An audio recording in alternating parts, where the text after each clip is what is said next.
આપણા સૌની એક શોધ હોય છે, એક એવી સફર જે આપણને આપણા મર્યાદિત અસ્તિત્વમાંથી બહાર કાઢીને એક અનંત વિસ્તૃત આનંદ સુધી લઈ જાય. તો ચાલો આજના આ વિશ્લેષણમાં આપણે એ જ યાત્રાના માર્ગને સમજીએ. ક્યારે વિચાર્યું છે કે સાચો આનંદ જે કાયમી હોય એને પકડી રાખવો આટલો મુશ્કેલ કેમ છે? કેમ એ હંમેશા ક્ષણિક જ લાગે છે? આ સવાલ આપણા બધાના મનમાં ક્યારેક ને ક્યારેક તો ઉઠ્યો જ હશે. અને જુઓ, આ જ સંઘર્ષ આપણી આજની વાતનો પાયો છે, જે આપણને ખૂબ જ ઊંડા સત્ય તરફ દોરી જવાનો છે.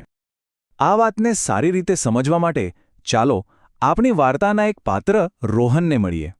હવે રોહન છે ને, એ એક એવી માનસિક ઝીલમાં ફસાયેલો છે, જે સાચું કહું તો એણે પોતે જ બનાવી છે. એક એવી જગ્યા જ્યાં એ બસ એકલો છે અને ડરેલો છે. તો રોહનની આ ગુફાની દિવાલો શાની બનેલી છે? વેલ, એ બનેલી છે બસ આ જ 3 વિચારોથી: મારો લાભ, મારો આનંદ અને મારી સુરક્ષા.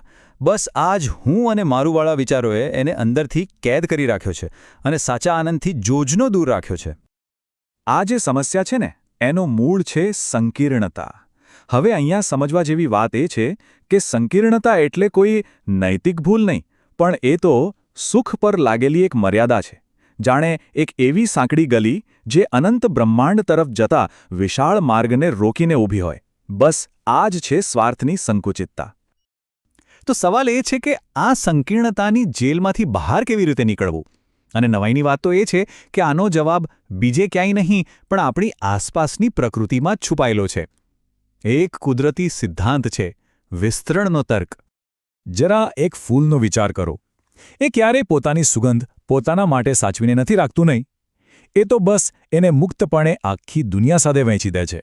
અને કદાચ આ જ એની સુંદરતા અને ખીલવાનું સાચું રહસ્ય છે. આ ઉદાહરણ બહુ જ સ્પષ્ટ રીતે સમજાવે છે કે આપવું, ભેગું કરવું નહીં, એ જ વિકાસની ચાવી છે. જ્યારે કોઈ પોતાની જાતને વહેંચે છે ત્યારે જ એ સાચા અર્થમાં ખીલી ઉઠે છે. તો જુઓ, અહીં 2 રસ્તા, 2 ભાગ્ય એકદમ સ્પષ્ટ છે.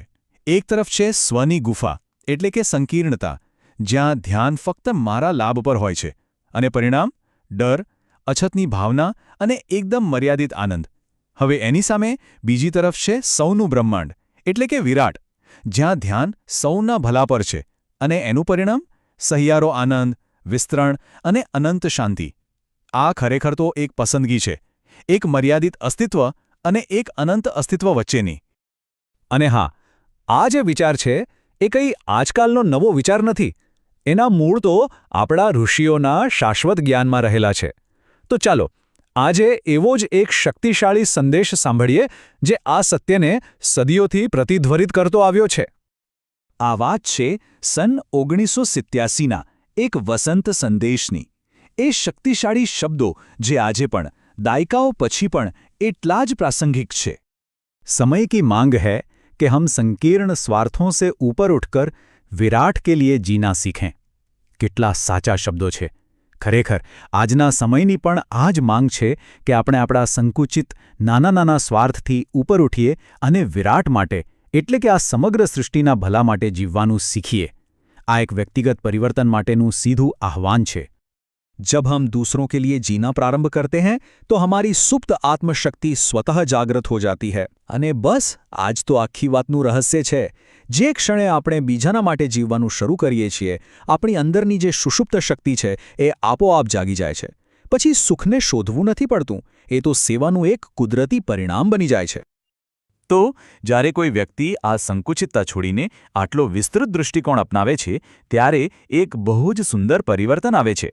ચાલો જરા જોઈએ કે આ પરિવર્તન કેવું દેખાય છે. ખબર છે, આનંદની પ્રકૃતિ જ પારસ્પરિક છે. એ આપવામાં જ મળે છે, લેવામાં નહીં. જ્યારે કોઈ વ્યક્તિ કોઈ બીજાના ચહેરા પર સ્મિતનું કારણ બને છે, ત્યારે એનું પોતાનું જીવન જાણે એક દિવ્ય પ્રકાશથી ઝળહળી ઉઠે છે. અને આ કોઈ ચમત્કાર નથી, આ તો બ્રહ્માંડનો એકદમ સહજ નિયમ છે. આ જે આખી યાત્રા છે એનું અંતિમ લક્ષ્ય છે વિરાટની સ્થિતિ પ્રાપ્ત કરવી. વિરાટ એટલે સમગ્ર માનવતા સાથે એક હોવાની અવસ્થા.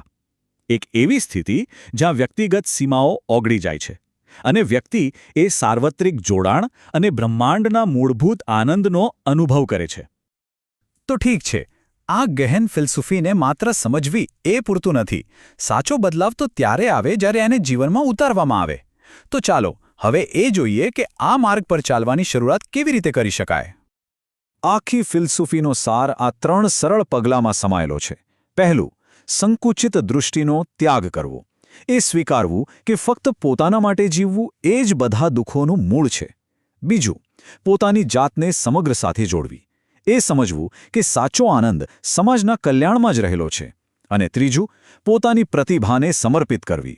આપણી ક્ષમતાઓનો ઉપયોગ બીજાના ઉત્થાન માટે કરવો. આ જ વસંતનો સાચો સંદેશ છે. આપણું વિશ્લેષણ અહીં સમાપ્ત થાય છે, પરંતુ સાચી યાત્રા તો આ પ્રશ્ન સાથે જ શરૂ થાય છે. આજે વિરાટનું એવું કયું નાનું કાર્ય થઈ શકે જે પોતાની સંકુચિતતાની દિવાલ તોડીને કોઈ બીજાના જીવનમાં પ્રકાશ ફેલાવે?